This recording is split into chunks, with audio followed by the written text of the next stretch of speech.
Welcome to my presentation on the footprints of nonviolence in young adult literature. My name is Dr. Heidi W. Jenkins. I have been an educator for over 30 years and have spent time as a science teacher, a school librarian, and as an assistant professor in educational leadership, teaching graduate students who want to become school librarians. One of my research interests is the intersection of nonviolence and young adult literature. Nonviolence can be found in unexpected places. During my doctoral studies, I explored 3 young adult novels, known for their violent content, for moments of nonviolent interconnectedness. They were The Maze Runner by James Dashner, The Hunger Games by Suzanne Collins, and The Host by Stephanie Meyer. Young adults are constantly surrounded by violent images and content in today's society. Research shows that this exposure to violent themes and actions in video games, movies, and in works of fiction and nonfiction can introduce additional stress into students' lives. Continuous exposure to and consumption of violence in media can cause shifts in what children understand to be aggressive norms. However, it is possible, with deep reading, to use YA literature to open up discussions of the underlying themes of peace and nonviolence in these stories, which may not always be immediately evident.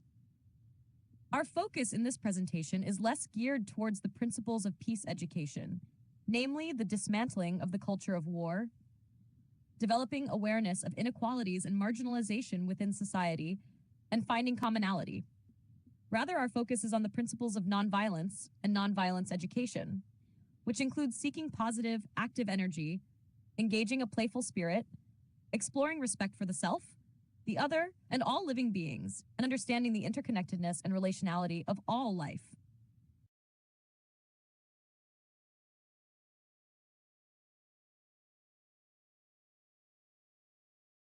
Young adult literature can be evaluated using evaluation criteria geared towards nonviolence. Educational practitioners and others can ask themselves, are characters written by those who share a unique awareness of the struggles and triumphs of represented cultures? Do the authors have authentic cultural connections? Does the author attempt to dismantle a societal culture of antagonism, group opposition, and dichotomy? Are power structures questioned? Are cultural issues of colonization, marginalization, and authentic representation acknowledged? Do primary characters grow in their respect for themselves, others, and all living beings by acknowledging both commonalities and differences? Is there a positive, active energy surrounding peace and nonviolence? For this presentation, I have selected a few titles to use to showcase moments when these evaluation criteria are evident and to discuss opportunities they may provide to open up conversations about nonviolence. The first is Firekeeper's Daughter by Angeline Booley. This well-written, contemporary novel recently received the American Indian Youth Literature Honor Award, among other honors.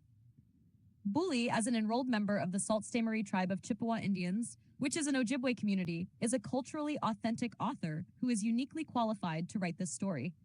Donis, the main character in this novel, faces complex challenges as a biracial, non-enrolled young woman, trying to balance her identity between her Ojibwe and French cultural heritages. She becomes involved in investigating an ongoing drug issue in the area and experiences a number of violent situations, including witnessing her best friend being murdered, experiencing the ongoing meth addiction within the tribe, which includes her uncle's death by overdose, racism and poverty, which is not balanced by the tribal payments members receive, and her own sexual assault. Surrounded by pain, violence, and systemic inequality, Donis and other characters make a point to remember their interconnectedness with all living beings and to embrace the playfulness of their spirits. Donis says, "I take pride in the spectacular beauty of this place. Jamie and Ron are here to investigate something horrible, to shine a light on the bad things. That's not the entirety of our story. It wasn't just generational trauma that got stored in our blood and passed along, but our resilience and language too." Her aunt speaks to her about remembering her connection to others. Kindness is something that seems small, Donis, but it's like tossing a pebble into a pond and the ripples reach further than you thought. Love honors your spirit, not just the other person's, but your own spirit too. Honor your spirit. Love yourself. Having survived the hard times, Donis returns to herself, remembering those lost and those to be remembered. As I dance, I pray for Lily, for Robin, for Heather, and even for myself, for all the girls and women pushed into the abyss of expendability and invisibility. 7 grandfathers: love, respect, honesty, humility, bravery, wisdom, and truth. The second book I selected to explore through the lens of nonviolence was Tommy Smith and Derek Bear's highly acclaimed novel, Victory. Stand: Raising My Fist for Justice, which details Smith's experiences as both a black college athlete and as an Olympian representing the United States at the 1968 Mexico City Olympics. Smith and fellow U.S. athlete John Carlos raised black glove-clad fists during their medal ceremony, signifying their solidarity with others who were raising awareness of the oppression of black people worldwide. In the novel, Smith and Bears discuss the systemic racism Smith faced from childhood through adulthood, as well as the racial inequality present in the United States during the Civil Rights Movement era. Smith addresses both the structural and systemic violence his family experienced as sharecroppers in Texas, and the racism and marginalization he experienced as a successful college athlete. Wanting to be part of the movement, but not wanting to be part of the violence, Smith writes of the pivotal moment he raised his fist on the podium. The only thing that mattered was that moment. There was anxiety, and yes, I was afraid. But most of all, there was determination racing through my veins like ice-cold water. We had to be seen because we were not being heard.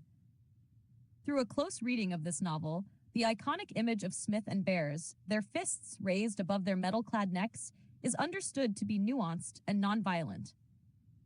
Another book that offers a uniquely nonviolent perspective during violent times is White Bird, a wonder story by R.J. Palacio, whose mother-in-law lost all of her family during the Holocaust. Palacio's beautiful graphic novel tells the story of Sarah, a young Jewish girl who is hidden by a family in a Nazi-occupied French village during World War II. Hers is a harrowing journey where she faces fear, hunger, freezing cold, unbearable heat, and ever-present loneliness. Sarah's parents have been taken by the Nazis.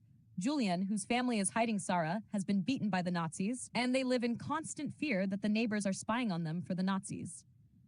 Yet, despite what is happening around them, both Sarah and Julian try to continue to focus on the good in their lives as well as the good in others. In these dark times, it's those small acts of kindness that keep us alive after all. They remind us of our humanity. Evil will only be stopped when good people decide to put an end to it. Sarah's father reminds her that the most important thing is to nurture the light within the self and the other. I try not to think in terms of good and bad. I prefer to think in terms of light and dark. I believe that all people have a light that shines inside of them. This light allows us to see into other people's hearts, to see the beauty there, the love, the sadness, the humanity. Some people, though, have lost this light. They have darkness inside them, so that is all they see in others. Darkness. No beauty, no love. Why do they hate us? Because they cannot see our light, nor can they extinguish it. As long as we shine our light, we win. That is why they hate us, because they will never take our light from us. The 3 examples we have covered in this presentation are just a few of the many, many pieces of young adult literature that can be explored through a nonviolence lens. To begin looking for additional titles, you can peruse the following resources. The organizations associated with these resources, book lists, and awards are careful to select culturally authentic books that are both high-quality literature and unique stories that authentically represent the lived experiences of marginalized young people. The Coretta Scott King Book Awards are designed to commemorate the life and works of Dr. Martin Luther King Jr. and to honor Mrs. Coretta Scott King for her courage and determination to continue the work for peace. The Coretta Scott King Book Awards annually recognize outstanding books for young adults and children by African American authors and illustrators that reflect the African American experience. The John Steptoe Award for New Talent was established to affirm new talent and to offer visibility to excellence in writing and/or illustration, and is given by the Coretta Scott King Book Awards Committee. The American Indian Youth Literature Award is awarded biennially and seeks to identify and honor the best writings and illustrations for youth by and about Native American and Indigenous peoples of North America. Works selected to receive the award in picture book, middle grade, and young adult categories present Native American and Indigenous North American peoples in the fullness of their humanity in present, past, and future contexts. The American Indians in Children's Literature website, established in 2006 by Dr. Debbie Reese of Nambe Pueblo, provides critical analysis of the portrayal of Indigenous peoples in children's and young adult books. The Indigenous Reads Rising website includes a variety of best practice articles and ideas about where to find books by Native authors and illustrators, as well as extensive book lists organized by age category and topic. The organization also provides resources for Native writers and illustrators interested in honing their craft and applying for grants and mentorships. Indigenous Reads Rising is managed by the nonprofit organization We Need Diverse Books. The Asian Pacific American Award for Literature honors and recognizes individual work about Asian Pacific Americans and their heritage based on literary and artistic merit. The Pura Belpre Award is presented annually to a Latina writer and illustrator whose work best portrays, affirms, and celebrates the Latino cultural experience in an outstanding work of literature for children and youth. The Sidney Taylor Award is presented annually to outstanding books for children and teens that authentically portray the Jewish experience. It is presented by the Association of Jewish Libraries and encourages the publication and widespread use of quality Judaic literature. A Body of Work Award is given out periodically for significant contributions to the genre of Jewish children's literature. The Tomas Rivera Mexican American Children's Book Award is presented by the Texas State University College of Education and is meant to honor authors and illustrators who create literature that depicts the Mexican American experience. Thank you for taking the time to watch my presentation on nonviolence in young adult literature. I hope that you have found something here to uplift you in your own journey on the path to nonviolence.